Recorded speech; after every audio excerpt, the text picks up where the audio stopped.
ஐயா தேவேந்திரன் அவர்கள் இரண்டாவது கேள்வி கேட்டிருக்கீங்க. ஒரு குறிப்பிட்ட அரசியல் தலைவருடைய பெயரை சொல்லி அவருடைய கருத்துக்கு என்னுடைய கருத்தை கேட்கின்றீர்கள். ஐயா திரு தேவேந்திரன் அவர்கள், உங்களுக்கு நான் சொல்ல விரும்புவது என்னன்னா, இதை ஏற்கனவே பலமுறை சொல்லிவிட்டேன். இப்பொழுது மீண்டும் நீங்கள் கேட்பதனால் மீண்டும் சொல்லுகின்றேன். எந்த நாட்டுடைய எந்த அரசியல் தலைவரை பற்றியும் எந்த கருத்தும் சொல்ல மாட்டேன்.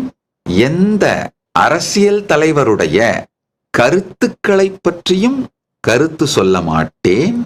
எந்த நாட்டுடைய அரசியல் நிகழ்வுகளை பற்றியும் கருத்து சொல்ல மாட்டேன்.